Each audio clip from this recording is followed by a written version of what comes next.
दोस्तों good morning. आप सब कैसे हैं? मैं उम्मीद करूंगी आप अच्छे होंगे, भले चंगे होंगे, अपना और अपनों का ध्यान अच्छे से रख रहे होंगे। दोस्तों मेरा नाम है रेखा देवी, आप देख रहे हैं क्राइम एबीसी 144 और आज की मैं घटना की शुरुआत करूंगी उत्तर प्रदेश के जिला सहारनपुर से। सहारनपुर के अंदर एक उलावना नाम की कॉलोनी लगती है, जहां पर एक व्यक्ति अपने परिवार के साथ रहता है जिसका नाम होता है मणिराम।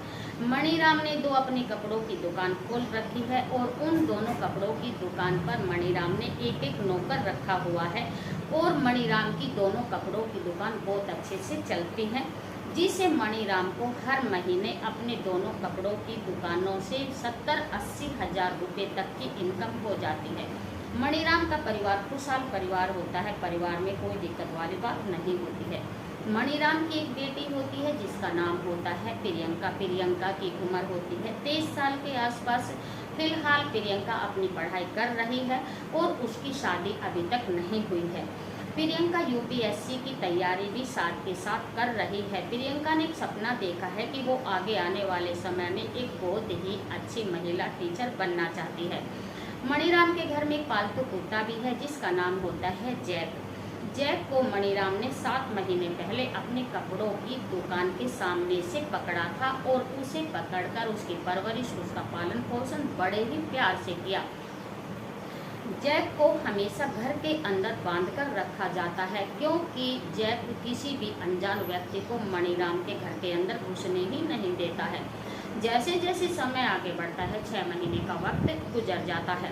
6 महीने का जैसे वक्त गुजर जाता है, प्रियंका की नौकरी एक बहुत ही अच्छे सरकारी स्कूल में महिला टीचर के पद पर उसकी नियुक्ति हो जाती है। रोज की तरह प्रियंका सुबह 8 बजे स्कूल में निकल जाती है बच्चों को पढ़ाने के लिए। जब छुट्टी होती है शाम को वो घर आ जाती है।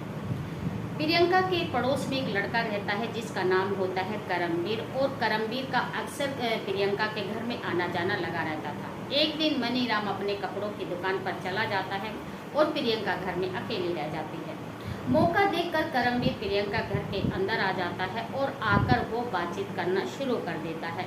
बातों ही बातों में करमवीर प्रियंका से कहता है कि मैं तो तुम्हें काफ़ी समय से, यानी कि पिछले काफ़ी समय से मैं तुम्हें बहुत पसंद करता हूँ। प्रियंका करमवीर से कहती है कि हम एक दूसरे के पड़ोसी हैं, एक ही पड़ोस में रहते हैं, तो इसलिए मैं तुम्हें भाई की तरह मानती हूँ। करमवीर को प्रियंका की ये बात बहुत बुरी लगती है, उसको गुस्सा आता है, तिल मिला जाता है और एकदम से वो प्रियंका पर झपट पड़ता है, उसके कपड़े फाड़ने की कोशिश करता है। प्रियंका अपने आप का अपना बचाव करती है, यानी कि वो करमवीर का विरोध करती है। जब करमवीर पीछे नहीं हटता, वो प्रियंका का कहना नहीं मानता है, तो प्रियंका जोर जोर से शोर मचाना शुरू कर देती है। जैसे प्रियंका शोर मचाना शुरू करती है तो करमवीर दबे पांव चुपचाप प्रियंका के घर से बाहर चला जाता है। जैसे ही शाम को मणिराम अपने कपड़ों की दुकान से घर वापस आते हैं तो प्रियंका के साथ जो भी दिन में करमवीर ने किया वो सारी बात अपने पापा मणिराम को बता देती है। मणिराम को अपने बेटी प्रियंका की बात को सुनकर बहुत गुस्सा आता है और वो सोचने पर मजबूर हो जाता है। मणिराम सोचने पर मजबूर हो जाता है कि यदि मैं करमवीर की हरकत को पड़ोस में या गांव वालों को बताता हूँ तो इसमें मेरी बहुत बदनामी होगी, इसलिए मुझे कोई अच्छा सा लड़का देखकर अपनी बेटी की शादी जल्दी ही कर देनी चाहिए। अब मणिराम एक अच्छा सा लड़का तलाश करना शुरू कर देते हैं और तलाश करते करते उनको एक बहुत ही अच्छा लड़का मिल जाता है जिसका नाम होता है कपिल। कपिल एक पढ़ा लिखा होनहार लड़का होता है और वो एक प्राइवेट कंपनी में जॉब करता है। कपिल की हर महीने 50-60 हजार रुपये की तनख्वाह रही होगी। एक दिन मणिराम कपिल को अपने घर बुलाते हैं और प्रियंका और कपिल की वो मुलाकात करवाते हैं। कपिल और प्रियंका दोनों बैठकर बातचीत करते हैं, एक दूसरे को वो पसंद करते हैं। उसके बाद मणिराम प्रियंका और कपिल की बड़े ही धूमधाम के साथ 20 अप्रैल 2025 को उनकी शादी कर देते हैं। जैसे ही कपिल और प्रियंका की शादी हो जाती है, दोनों ही अपनी नई जिंदगी में खुशी खुशी अपना जीवन व्यतीत करने लगते हैं। कपिल हर रोज अपना सुबह ड्यूटी पर चला जाता है और प्रियंका हर रोज की तरह सुबह 8 बजे स्कूल में बच्चों को पढ़ाने के लिए चली जाती है। जब छुट्टी होती है अपने घर आ जाती है। जैसे जैसे आगे समय बढ़ता है, 1 महीने का समय बीत जाता है, 22 फरवरी 2025 का दिन आ जाता है। हर रोज की तरह प्रियंका अपनी स्कूटी उठाती है और स्कूल में बच्चों को पढ़ाने के लिए घर से निकल जाती है। जैसे वो 2-3 किलोमीटर का रास्ता तय करती है तो अचानक से प्रियंका की स्कूटी का एक्सीडेंट हो जाता है और प्रियंका की जो हालत हो जाती है बहुत सीरियस हो जाती है।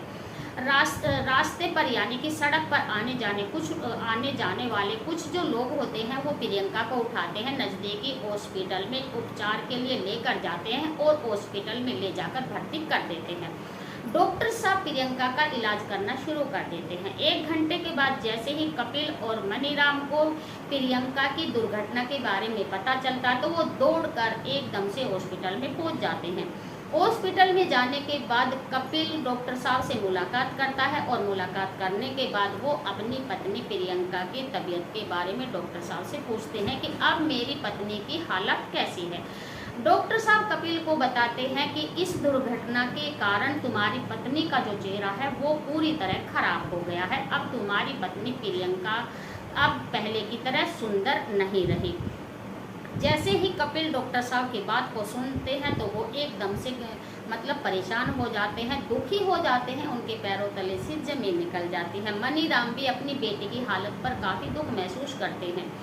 जैसे जैसे समय और आगे बढ़ता है, 1 महीने का समय बीत जाता है। अब प्रियंका को हॉस्पिटल से डिस्चार्ज कर दिया जाता है, यानी कि उसको छुट्टी दे दी जाती है।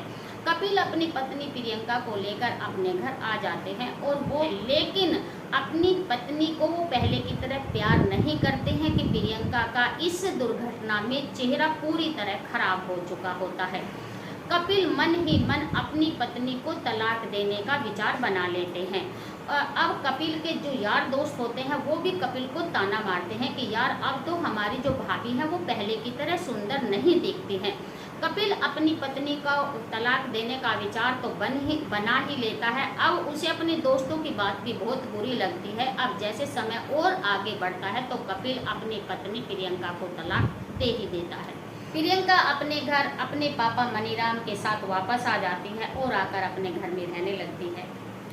इस दुर्घटना से, इस हादसे से प्रियंका के मन को बहुत बड़ा गहरा सदमा लगा। प्रियंका हर वक्त दुखी और परेशान रहने लगती है। मनीराम अपनी बेटी प्रियंका को देखकर और वो काफ़ी दुखी रहने लगते हैं। वो विचार करने लगते हैं कि यदि मैं अपनी बेटी प्रियंका की दोबारा शादी करना चाहूँ, पता नहीं कोई दूसरा लड़का शादी करेगा भी या नहीं करेगा। पहले की तरह प्रियंका के पड़ोस में जो लड़का रहता था जिसका नाम होता है करमवीर, करमवीर का पहले से ही प्रियंका के घर में आना जाना लगा रहता था। एक दिन मनीराम अपने कपड़ों की दुकान पर चले जाते हैं, पीछे से प्रियंका घर में अकेले रह जाती है।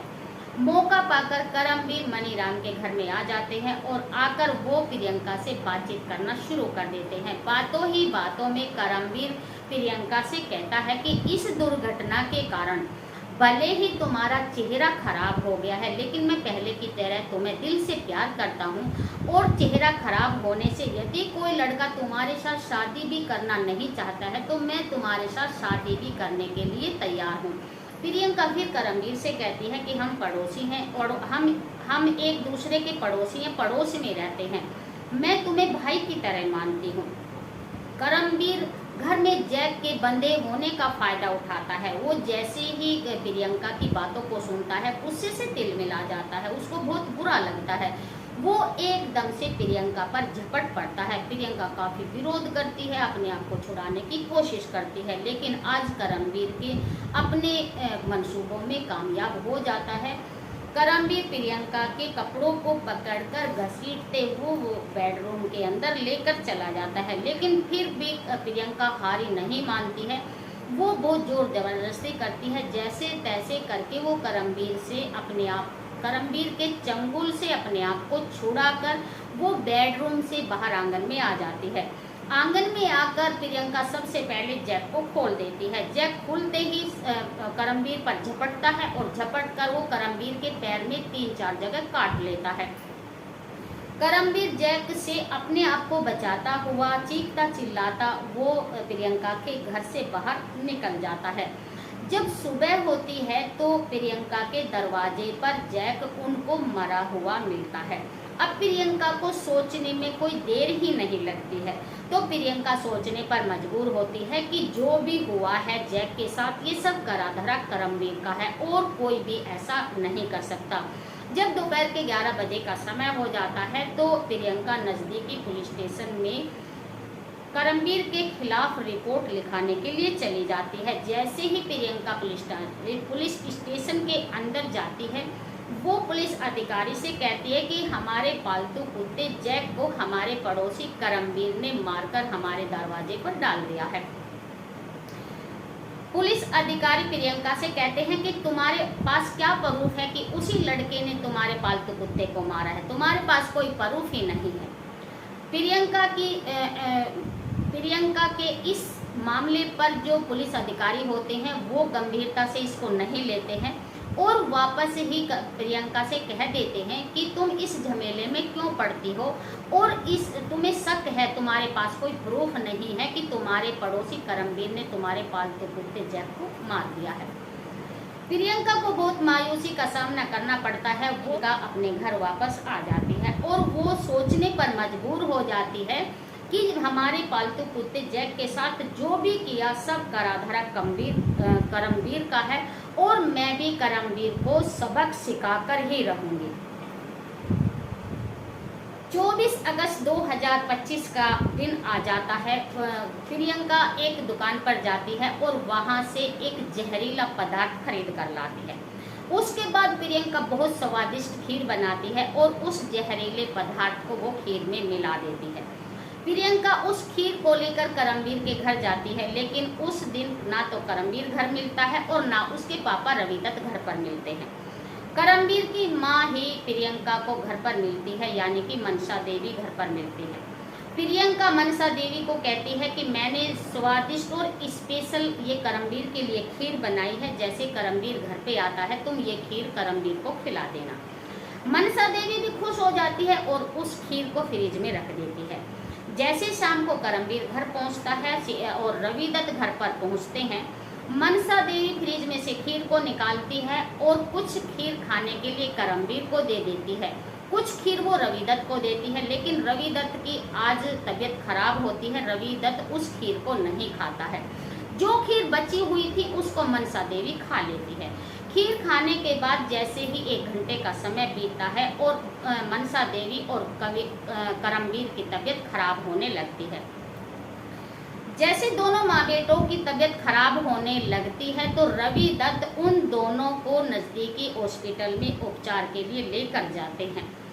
हॉस्पिटल में ले जाने के बाद डॉक्टर साहब दोनों का इलाज करना शुरू कर दें। इलाज करने के बाद 2 घंटे का ही समय बीता है कि दोनों की मौत हो जाती है। रविदत्त पुलिस को इतला करते, पुलिस मौके पर पहुंचती है और दोनों के शव को वो कब्जे में लेकर पोस्टमार्टम के लिए भेज देती है। उसके बाद पुलिस अधिकारी रविदत्त से पूछताछ करना शुरू कर देते हैं कि आखिर कारण क्या हुआ। रविदत्त पुलिस को बताता है कि जो प्रियंका टीचर हैं वो हमारे घर खीर लेकर आई। उन्होंने मेरी पत्नी मनसा देवी को खीर दी और कहा कि ये स्पेशल खीर स्वादिष्ट मैंने करमवीर के लिए बनाई है, इसको खाने के लिए करमवीर को दे देना। जैसे ही शाम के समय करमवीर घर पे आता है, मेरी पत्नी मनसा देवी उस खीर को खाने के लिए करमवीर को दे देती है। जो खीर बच जाती है उसे खुद खा लेती है। मेरी तबीयत खराब होने से मैंने उस खीर को नहीं खाया और जैसे ही इन दोनों की तबीयत खराब होती है तो मैं डॉक्टर साहब के यहाँ ले आता हूँ। के दौरान 2 घंटे के समय के बाद इन दोनों की मौत हो जाती है। जैसे ही पुलिस अधिकारी रविदत्त के बयानों को सुनते हैं, उसके बाद महिला पुलिस दरोगा जो होती हैं वो प्रियंका के घर जाकर दस्तक देती हैं। प्रियंका को उन्हीं के घर से गिरफ्तार करके पुलिस स्टेशन ले आते हैं। पुलिस स्टेशन लाने के बाद प्रियंका का रिमांड लिया जाता है। प्रियंका टूट जाती है और अपना जुर्म कबूल कर लेती है और जो बयान वो पुलिस महिला दरोगा के सामने बयान करती है बड़ा ही हैरान कर देने वाला होता है। कि करमवीर ने हमारे पालतू कुत्ते जैक को मार दिया और मैंने अपने पालतू कुत्ते जैक के बदले उन दोनों को खीर में जहर मिलाकर उनको मौत के घाट उतार दिया। बाद पुलिस अधिकारी उसके प्रति चार्जशीट दायर करते हैं, मुकदमा दर्ज कर लिया जाता है और प्रियंका को जेल में डाल दिया जाता है। जज साहब आने वाले समय में प्रियंका पर क्या कानून कार्रवाई करते हैं, जो कोर्ट डिसाइड करेगा, वो ही जज साहब उस पर कानून कार्रवाई करेंगे। तो आपने इस वीडियो से क्या सीख ली? बिना सोचे विचारे किसी भी रिजल्ट पर नहीं पहुंचना चाहिए, यानी कि कोई भी बड़ा कदम नहीं उठाना चाहिए। जैसा कि इस स्टोरी में प्रियंका ने करमवीर पर शक करके, प्रियंका ने अपनी आंखों से नहीं देखा कि करमवीर ने उनके पालतू कुत्ते जैक को मौत के घाट उतारा, और प्रियंका ने बिना सोचे समझे इतना बड़ा कदम उठा दिया कि रवि दत्त के हंसते खेलते परिवार को ही उजाड़ दिया। और रिजल्ट क्या निकला कि अपने आप जेल की सलाखों के पीछे पहुंच गए। दोस्तों, इस तरीके की जो वीडियो है ज़्यादा से ज़्यादा शेयर करना। फिर मिलती हूँ मैं ऐसी दूसरी वीडियो के साथ। इस कहानी को सुनाने का मेरा उद्देश्य किसी के दिल को ठेस पहुंचाना नहीं है। उद्देश्य सिर्फ इतना है कि आप सुरक्षित रहें, सजग रहें और सतर्क रहें, आसपास भी ध्यान रखें और अपना भी ध्यान रखें। फिर मिलती हूँ एक ऐसी दूसरी नई वीडियो के साथ। तब तक के लिए जय भारत, जय हिंद, जय हिंदुस्तान, हर हर महादेव, नमस्कार।